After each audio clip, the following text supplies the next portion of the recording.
강예슬 자매입니다. 뭔가 오랜만에 간증을 또 하게 됐는데 앞에 서니까 조금 긴장이 되는데 시작하겠습니다. 벌써 올해 마지막인 12월인데 올 한 해를 돌아보다 보면 많은 것을 배웠던 의미 있는 해이지 않았나 생각이 듭니다. 제가 올 한 해를 지내면서 가장 크게 느꼈던 점을 말씀드리려고 합니다. 사람마다 가장 중요하게 여기고 가치 있게 생각하는 부분이 어떤 사람은 직업적 성공, 다른 누군가는 배우자 또는 자식이나 재물이나 명예 등등 사람마다 추구하는 방향이 다른데 부끄럽지만 저는 평소에 기도를 매일같이 하지 않습니다. 그렇지만 제가 보통 기도 제목을 두고 꾸준히 하게 되는 기도는 그 가치 있는 부분을 두고 내가 정말 원하는 부분이 이루어졌으면 할 때였습니다. 또 한편으로는 하나님의 뜻을 알고 싶고 정답을 찾고 싶고 그 선택에 있어서 실수하지 않고 싶지 않은 마음 때문에 간절하게 하나님의 뜻을 분별하기 위해서도 기도를 하곤 했지만 너무 어려웠습니다. 이 선택이 맞는지 아니면 다른 선택이 맞는지 하나님 안에서 옳은 분별을 하고 싶어서 기도를 했지만 사실 정말 제 스스로를 돌아보았을 때 저의 진짜 솔직한 마음은 내 뜻대로 하고 싶어요. 내 기도 들어주세요. 였습니다. 그렇기 때문에 나의 생각과 하나님의 뜻이 일치하지 않았을 때가 가장 힘들었던 것 같습니다. 똑같은 문제를 두고 같은 기도를 여러 번 반복했는데도 불구하고 기도를 하면서도 저의 불안과 두려움 때문에 나는 이걸 하고 싶은데 하나님이 아니라고 하시면 어떡하지? 내 뜻은 A로 하고 싶은데 하나님이 너 그거 아니다. A는 포기하고 B로 해라. 라고 하실까봐 기도를 하면서도 평안한 마음이 아니라 불안하고 너무 무서웠습니다. 그래서 그런지 기도를 하면서도 저는 하나님께 온전히 다 맡기지 못하고 제가 그 짐을 계속 혼자 지면서 걱정을 하고 있었습니다. 저는 제가 놓지 못하는 부분을 하나님께서 기뻐하지 않으신다는 걸 무의식적으로 알았던 것 같습니다. 그랬기 때문에 더 하나님께 매달리기도 했지만 또 어느 날에는 기도를 해도 똑같겠지. 어차피 포기하라고 하시겠지라고 생각도 들면서 기도가 막히고 회의감이 들었고 급기야는 이런 마음으로 예배를 드린다는 것 자체가 제 스스로에게 가식적으로 느껴지면서 교회도 가기 싫고 그런 마음들이 자꾸만 들었던 적이 있습니다. 그렇게 6개월이 지나고 1년 가까이 기도를 하면 할수록 주일 말씀이나 주위 사람들을 통해서든 또는 우연히 보게 된 유튜브 영상을 통해서도 주님께서 내려놓으라고 저에게 여러 번 말씀해 주셨지만 저는 애써 외면했습니다.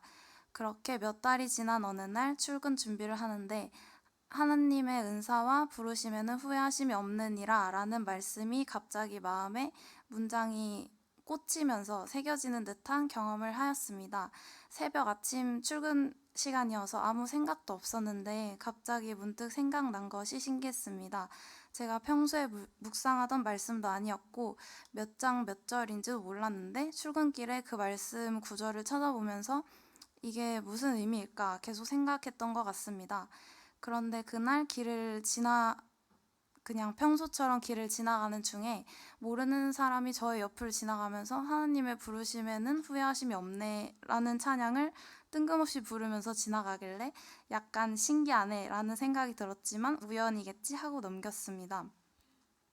그 다음 날에는 저의 오랜 초등학교 친구인 크리스천인데 그 친구를 만났습니다. 카페를 갔다가 그 근처에 마커스 모교 찬양 예배를 한다고 해서 저랑 같이 한번 가보고 싶다고 하길래 한번 같이 다녀온 적이 있는데 그곳에서의 첫 찬양과 말씀 주제가 하나님의 부르심에는 후회하심이 없습니다 였고 가사에는 하나님은 실수하지 않으신다. 가장 좋은 길로 가장 완전한 길로 날 이끄신다는 가사가 있었습니다. 제가 혼자 앓고 고민했을 동안에도 하나님께서 두려워하지 말고 나에게 맡겨 너에게 가장 좋은 것을 줄 거야 걱정하지 마라고 정말 제 귀에다가 확성기로 말씀해 주시는 것 같아서 신기했고 마음에 큰 위안이 되었습니다. 또 어느 날에는 SNS에서 어떤 글을 보게 되었는데 성경에 가장 많이 나온 단어가 사랑, 섬김이 아닌 두려워하지 말라라는 단어인데 그 구절이 약 365번 쓰여졌다고 합니다. 하나님께서 인간의 연약함을 미리 아시고 두려워하지 말고 너의 걱정 나에게 다 맡기라고 하신 말씀이라고 생각하니 자식처럼 위하는 세심한 하나님의 마음이 느껴졌습니다. 그리고 그날 밤 퇴근하고 집에 와서 기도를 하는데 지금껏 그 문제를 두고 기도하면서 한 번도 겪어보지 못했던 정말 너무나도 평안한 마음을 주셨습니다. 요한복음 14장 27절 말씀 평안을 너희에게 끼치노니 곧 나의 평안을 너희에게 주노라. 내가 너희에게 주는 것은 세상이 주는 것과 같지 아니하니라. 너희는 마음에 근심하지도 말고 두려워하지도 말라. 정말 이 구절처럼 마음이 너무 후련해서 신기한 경험이었습니다. 또 내려놓더라도 만약 그 길이 맞다면 다시 주님께서 저에게 다시 주실 거라는 믿음이 있었기 때문에 내려놓을 수 있었습니다. 또 일련의 사건들을 겪으면서 하나님께서 이삭을 제물로 바치라고 했을 때에 그 아버지의 마음을 간접적으로나마 체험했는데 가장 소중한 것을 포기하라고 하셨을 때 얼마나 마음이 많이 힘들었을까 생각이 들었고 한편으로는 그 즉시 순종했던 믿음이 대단하다고 생각이 들었습니다.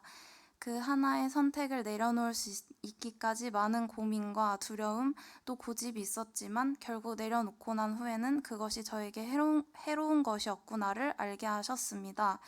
또 그럼에도 제가 그 문제를 놓고 기도하는 동안 강압적으로 말씀해 주신 게 아닌 오랜 시간 동안 정말 여러 방법들을 통해서 제가 옳게 분별할 수 있도록 기다려 주셨던 주님께 감사합니다.